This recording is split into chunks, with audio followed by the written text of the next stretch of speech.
खेळ मांडला, खेळ मांडला.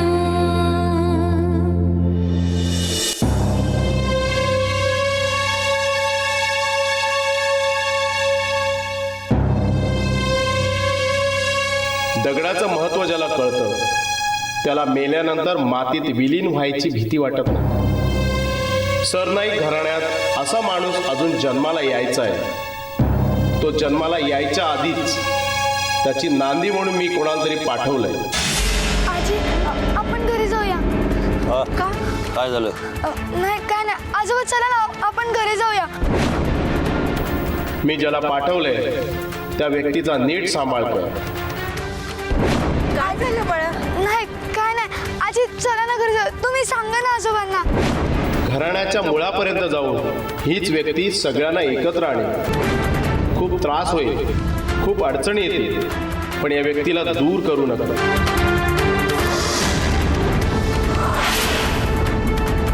ती जर का तुमच्यापासून लांब झाली तर घराण्याचा सर्वनाश होईल.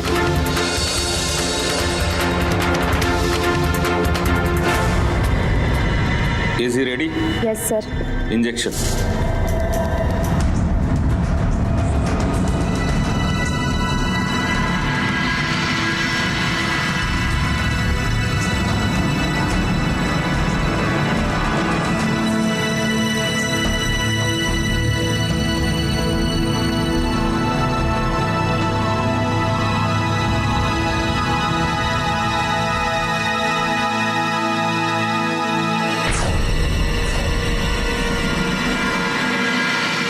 अजून कोणालाही माहिती नाही आहे आणि आपले जे खास लोक आहेत फक्त त्यांनाच कळवा.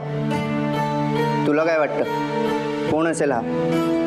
हे काम आपल्या जवळच्या लोकांचं नाही आहे. ज्या हिशोबाने शूट केलं आहे ना, मी सांगतो हा कोणतरी बाहेरचाच आहे. बघूया. तुम्ही सुमडेमध्ये चौकशी करा.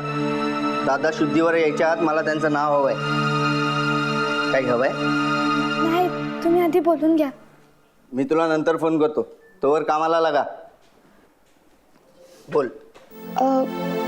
तुम्हाला ते कसं सांगू मला कळत नाही. पर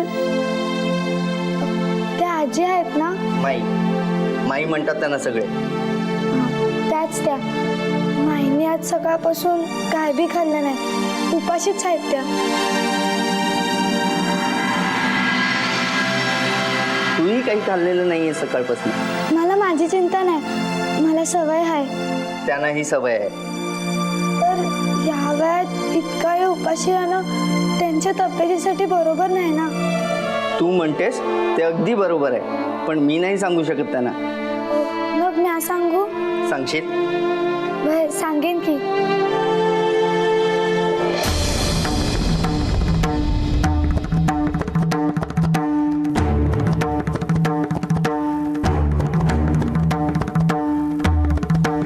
पण ते आम्हाला ओरडल्या तर? मी तरी आजपर्यंत त्यांना कोणाला ओरडताना बघितलं नाही.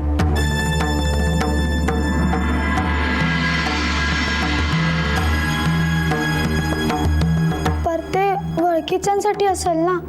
तू पण तर ओळखीचीच आहेस. म्हणजे त्यांनी तुला ओळखलंय म्हणून तर ते तुला घरी घेऊन जात आहेत. नाही मी नाही जाणार घरी, कारण माझ्यामुळेच हे समता घडलंय. अगं तुझ्यामुळे काही झालं नाही. दादांना तूच वाचवलं म्हणून तर गोळी हातावर लागली, नाहीतर छातीवर बसली असती.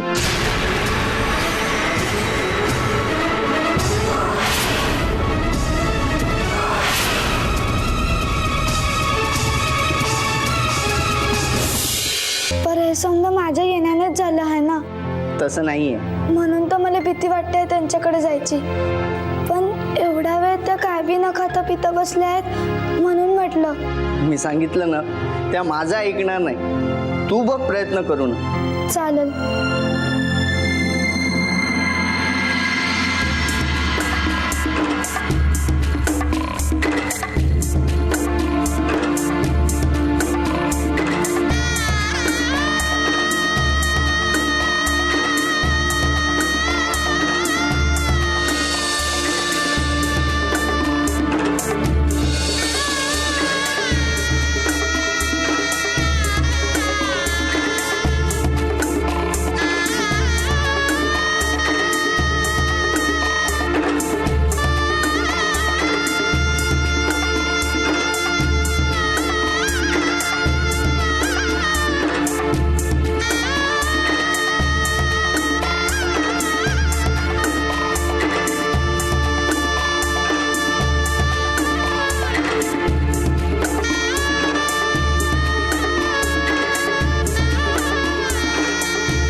झालं बाळा, सांग ना.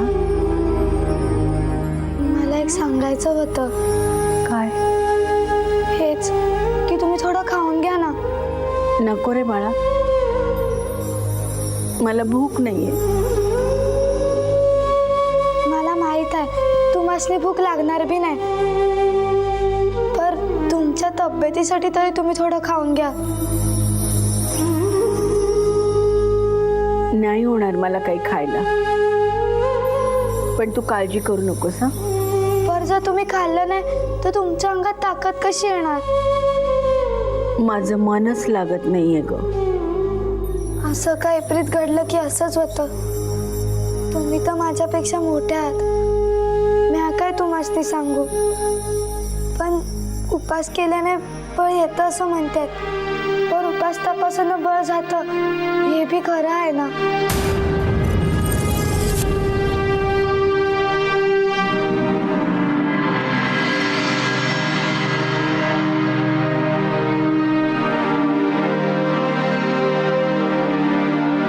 तुम्हाला राग आला असेल तर मला माफ करा, पण मला वाटलं म्हणून मी फक्त सांगितलं.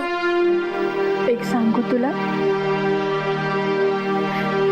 यांना बरं नाही वाटत आहे ना, म्हणून मला भूक लागणार नाही.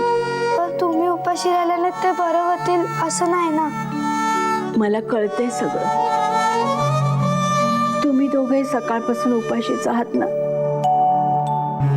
तुम्ही काहीतरी खाऊन घ्या, मी नारायणला सांगून तुम्हाला घरी पाठवते. हा नाही नको. का? म्हणजे एक तर तुमच्या घरात आम्हाला कोणी ओळखत बी नाही, आणि दुसरं म्हणजे तुम्ही आम्हाला घरी घेऊन जायचं म्हणताय, पण पण पण काय? एक तर मी अशी अपशकुनी आहे. मी इथं आले आणि हे समजा घडलं.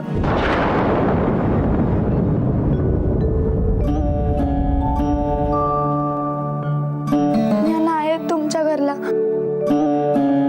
आम्ही बघतो आमचं काय ते. हे असं काही मनात आणायचं नाही हा.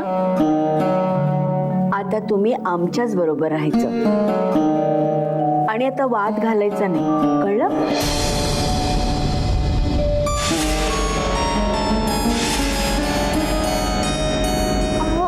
पण नाही आणि बिन नाही, तुम्ही दोघं आमच्याच बरोबर आमच्याच घरात राहणार आहात. पाहिजे तर आपण सगळे बरोबर जाऊया हा, पण आता असं काही बोलायचं नाही.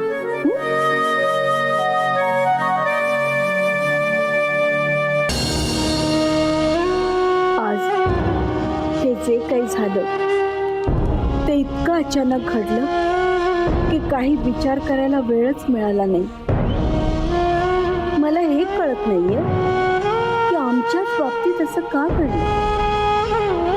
माझ्या कुंकवाचं रक्षण या मुलीनं केलं, पण तरीही त्या परमेश्वरानं माझ्यावर आणि यांच्यावर हा प्रसंगच का आणला. त्याला असं वाटायला लागलंय का की कोणीच नाहीये त्याला ह्याचं जाब विचारणार. तसं नाहीये, मी विचारेन त्याला जाब, कारण प्रश्न माझ्या घराचा आहे, प्रश्न माझ्या कुंकवाचा आहे. मी कुणालाही माफ करणार नाही, कारण आज मी पहिल्यांदा माझ्या नवऱ्याचं रक्त पाहिलंय. माझ्या डोळ्यांनी मी पहिल्यांदा त्याने या अवस्थेत पाहिलंय. माझ्या काळजावर आज जो आघात झालाय ना, तो किती मोठा होता त्याची जाणीव नाहीये कुणाला. मला माझा नवरा काय आहे हे माहिती आहे. त्यांचे 1000 शत्रू आहेत आणि त्यांच्या जीवावर ते कधीही उठतील याचीही मी मानसिक तयारी केली आहे. पण एखाद्या गोष्टीसाठी मनाची तयारी करणं आणि ती गोष्ट प्रत्यक्षात अनुभवणं यात खूप मोठा फरक आहे. आणि आज मी तो पाहिला. यातून मला आणि माझ्या नवऱ्याला बाहेर काढणं फक्त त्याच्याच हातात आहे, आणि म्हणून मला त्याला आज भेटायलाच हवं. माई कुठे निघालात? मंदिरात. आता अचानक? हो, आज त्यानं माझ्यावर आणि यांच्यावर अचानक प्रसंग आणलाय ना, म्हणून आज अचानक त्याच्या समोर जाऊन त्या परमेश्वराला मला प्रश्न विचारायचा. माई, आधी तुम्ही काहीतरी खाऊन घ्या. सकाळपासून काही नाही आहे तुमच्या पोटात.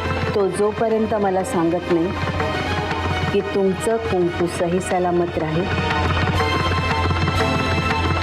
किंवा आहे, तोपर्यंत मी पाण्याच्या थेंबाला स्पर्श करणार नाही.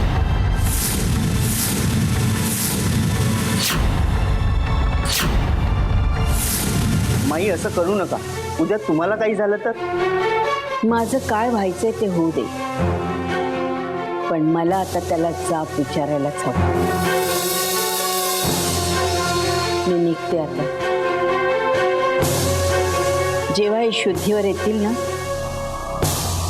तेव्हाच मी परत येईन, नाहीतर मी तिथेच बसून राहीन.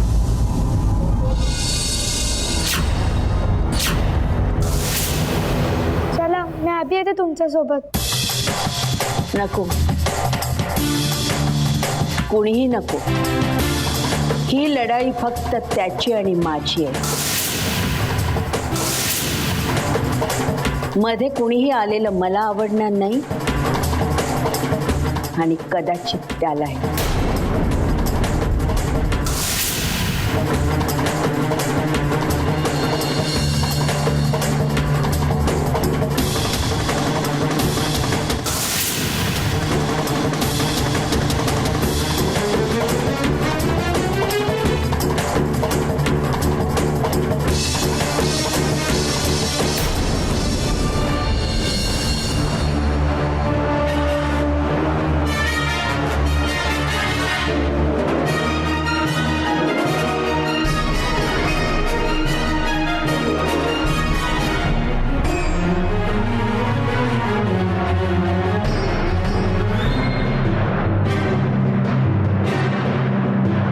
कोण भेटलं का? शोधत राहा. नारायण,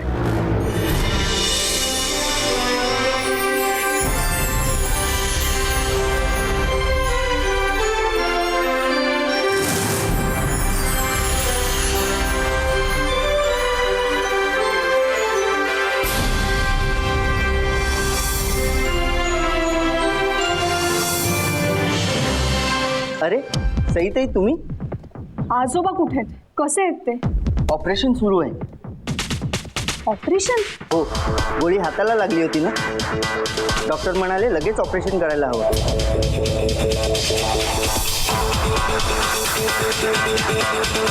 माई कुठे आहेत? माई देवळात गेले. कधी येतील? दादा शुद्धीवर आले की.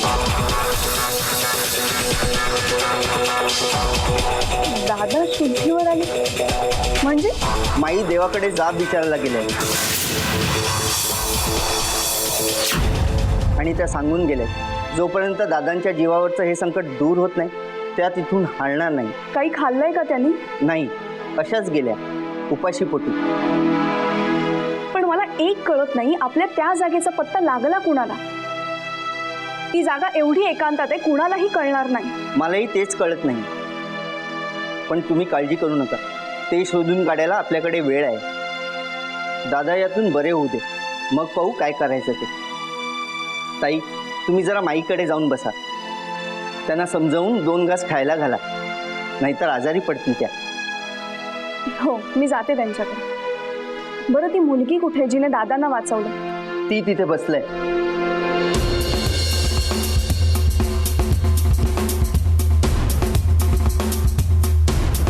ती दोघं आपल्या राम मंदिरात सापडली आहेत. ताई, ती तर नशीब थोर आणि देवाची करणी म्हणा की या मुलीने दादांना ढकललं म्हणून त्यांचा जीव वाचला, नाहीतर आज. मी बघते तिथे.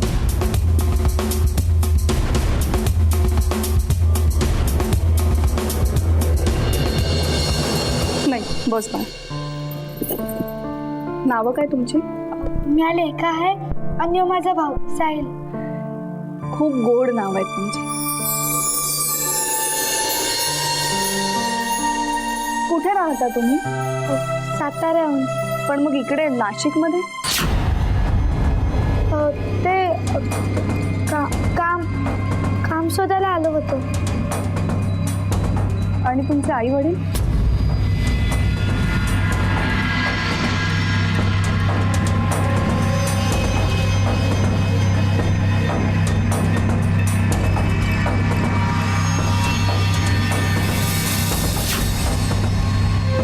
असू दे. बरं, तुमच्याबद्दल मी विचारलं पण माझ्याबद्दल मी काहीच सांगितलं नाही. मी सई, दादासाहेबांचे नातू. पण ते आणि माई मला माझ्या आजी आजोबांपेक्षा जवळचे आहेत. लेखा, साहिल,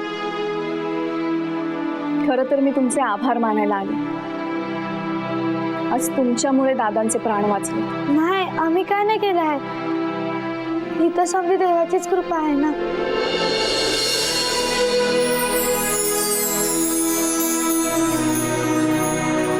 तुम्ही काय बी काळजी करू नका.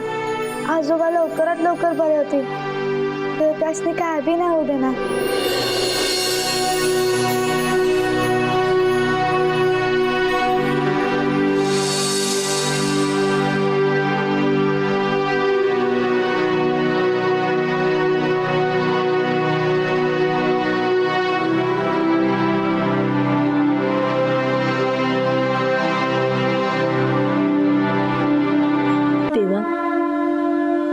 काय केलंस रे हे?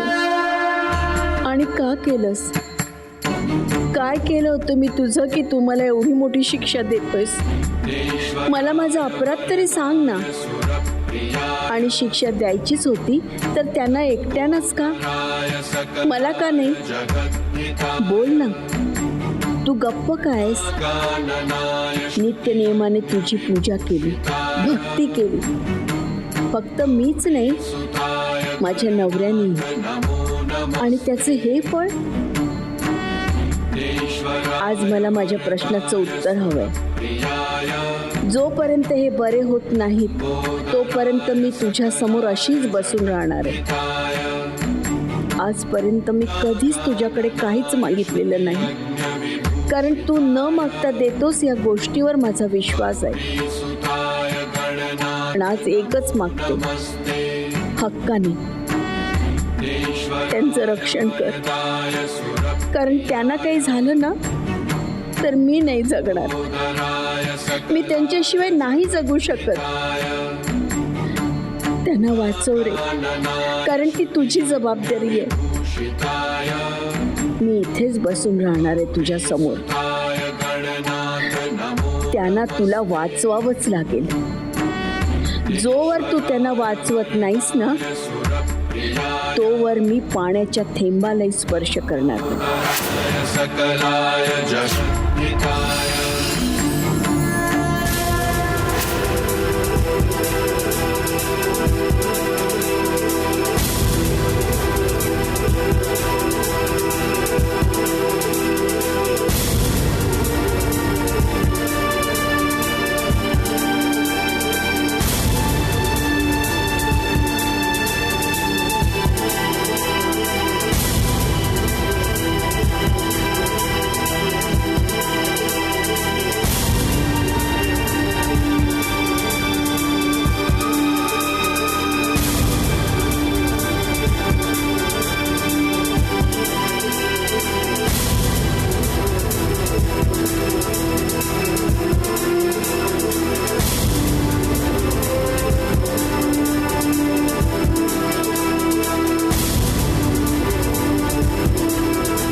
संपणार आहे ऑपरेशन?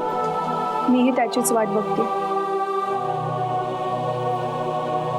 माईंकडे गेल्यावर काहीतरी उत्तर द्यायलाच हवं मला. तुम्ही काय बी काळजी करू नका, त्यासनी काय नाही होणार.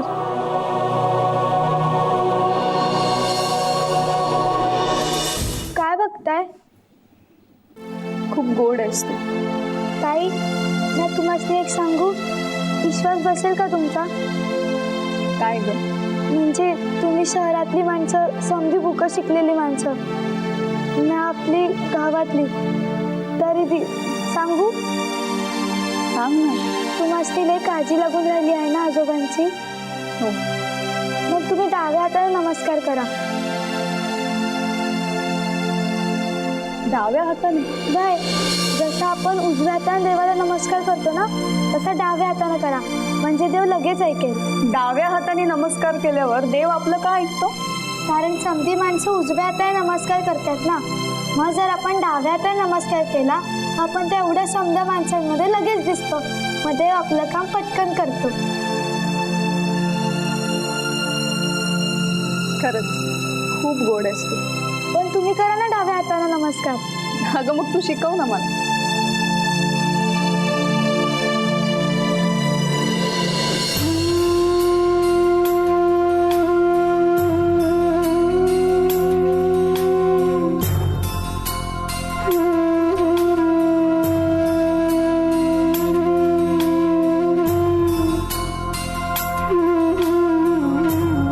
आता बघा आजोबा कसे लवकर बरे होतील.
होत आहे.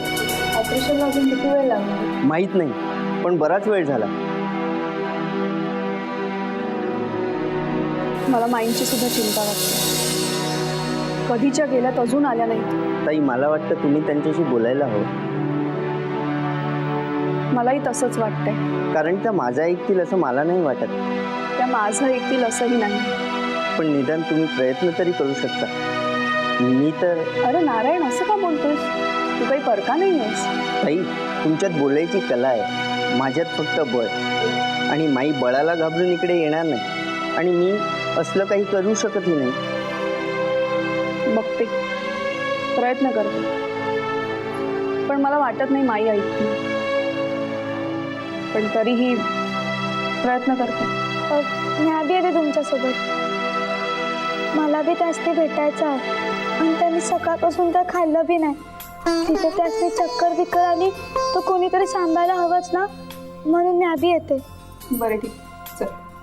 ठीक आहे, तुम्ही जाऊन या, मी इकडे बघतो. ऑपरेशन झालं की मी तुम्हाला फोन करतो. आम्ही निघतो.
माझी परीक्षा घेतोय ना, म्हणून मी इथे त्याच्या समोर बसले. माई पण हा हट्ट आहे तुमचा. माझ्या कुंकवासाठी केलेला हट्ट आहे मी हा. पण माई हा उपासाचा हट्ट आता तुमच्या वयाला झेपणारा नाहीये. हा उपवास नाही, हे उपोषण आहे.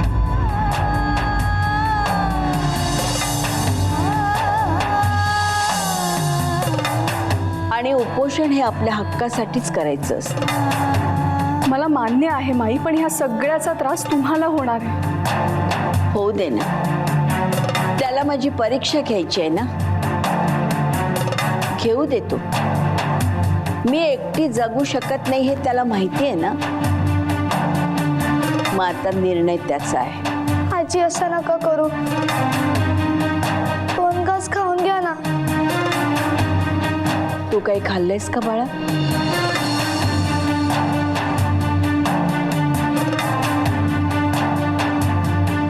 माझी चिंता नका करू.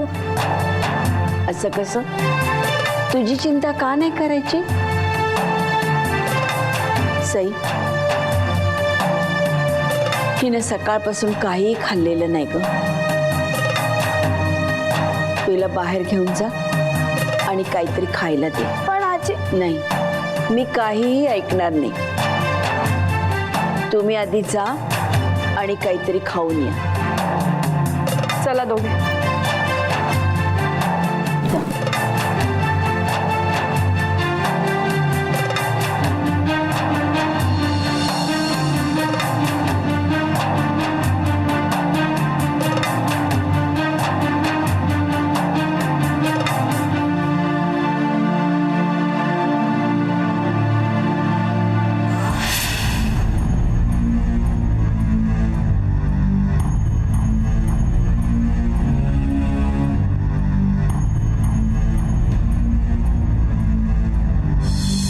त्यांच्या बीपीवर कॉन्स्टंट चेक ठेवा.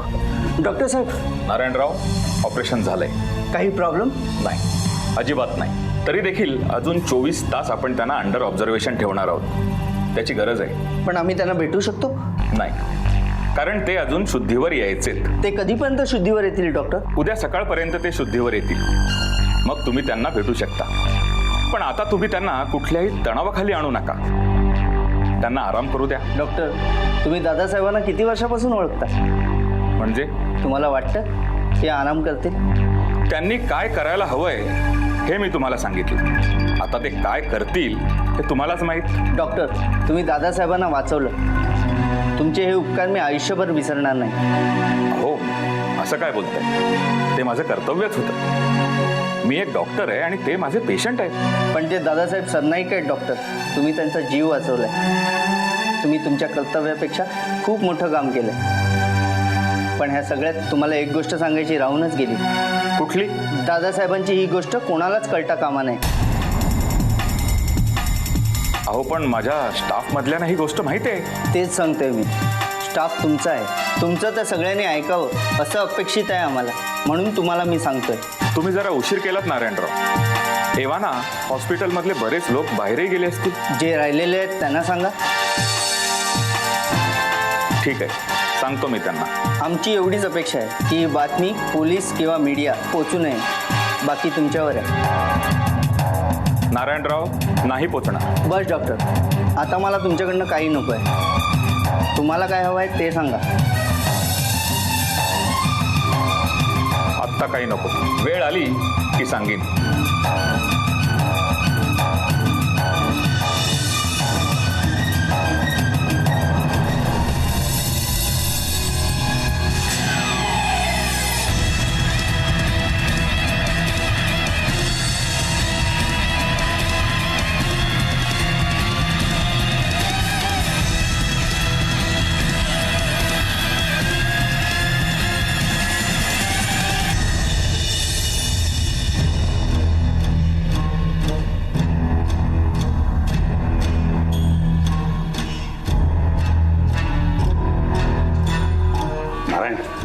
अजितदादा, तुम्ही?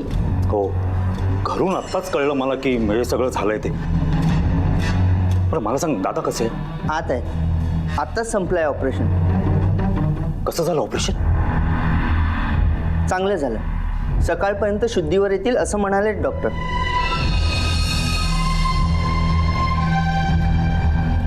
मलाच यायला उशीर झाला इथे. दादा, मी तुम्हाला फोन करत होतो, पण तुमचा फोन बंद होता. हो, तेच तर ना, तुम्ही त्याला चित्र काढत बसला असाल. तुम्हाला सुद्धा ना कॅनव्हास समोर दिसलं ना की अख्खं जग विसरायला होतं, आणि म्हणून तुम्ही मोबाईलही बंद ठेवता. समीरा, ही वेळ भांडणाची नाहीये. ती वेळ सुद्धा मोबाईल बंद ठेवण्याची नव्हती.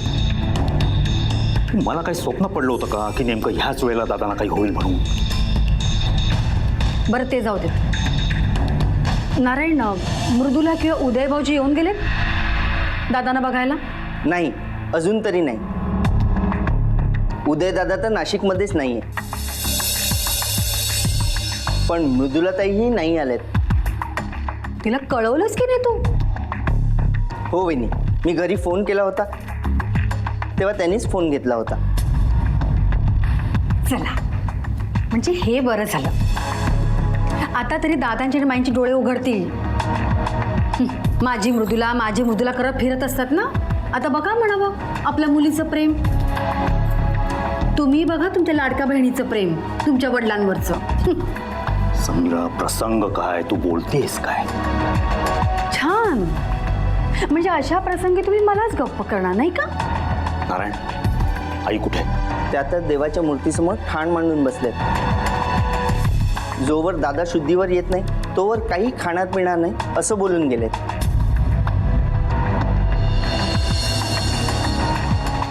अरे देवा, म्हणजे आता ह्यांना काही झालं तर मग कोणी बघायचं? समीरा, काय चाललंय का तुझं? बरोबरच बोलतीये. उद्या त्यांना काही झालं ना तर तुमची लाडकी बहीण बघायला येणार नाहीये. ती मार आणि माझ्याच डोक्यावरती मारणार. नारायण, आईकडे कोण आहे? सईताई आहेत आणि ती मुलंही आहेत ज्यांनी दादांचा जीव वाचवला. ठीक आहे, मी आईशी बोलून घेतो. त्या ऐकणार आहेत का तुमचं? तू गप्प बसशील? मग जा, करा प्रयत्न. पण हे बघा, लवकर परत या, नाहीतर मग अख्खी रात्र नाही ते हॉस्पिटलमध्ये काढावी लागेल. आणि मला हा त्रास सहन होत नाही. समीरा, प्लीज. एक तर सून म्हणून तू काही करत नाहीयेस. दुसरं कोणी करत असेल त्याला करू दे ना. मग जा ना, मी कुठे तुम्हाला अडवलंय?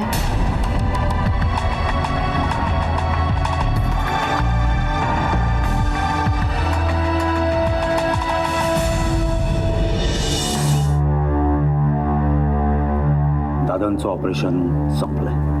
उद्या सकाळपर्यंत त्यांना शुद्ध येईल असं डॉक्टर म्हणाले.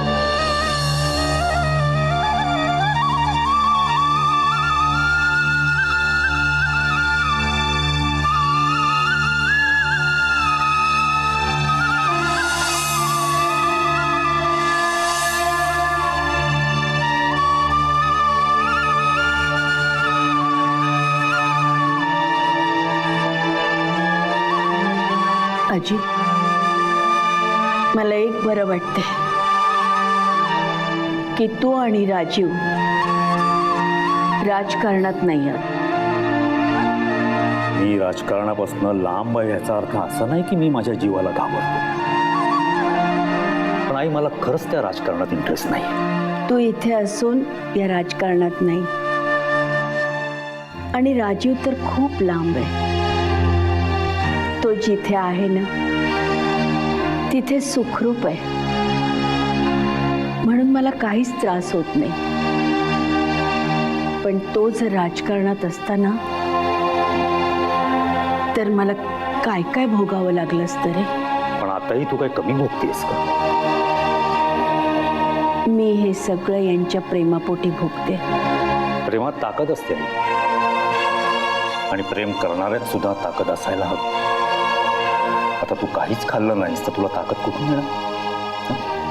तेव्हा तुला काहीतरी खायला हवं. काय होईल तिथे आपले दादा बरे होतील आणि तुला इथे ऍडमिट करावं, आणि मग तुला त्यांना पाहायला जायला मिळणार नाही. म्हणजे तू इथे हॉस्पिटलमध्ये आणि दादा इथे असे तुझ्यासारखे या देवासमोर बसले.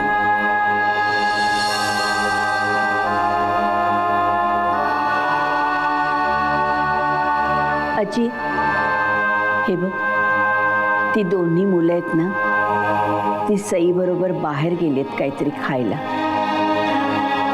त्या मुलांचे खूप उपकार आहेत रे आपल्यावर. आज ही दोन्ही मुलं नसते ना, तर यांचं काय झालं असतं ना, याचा विचारच नाही मी करू शकत.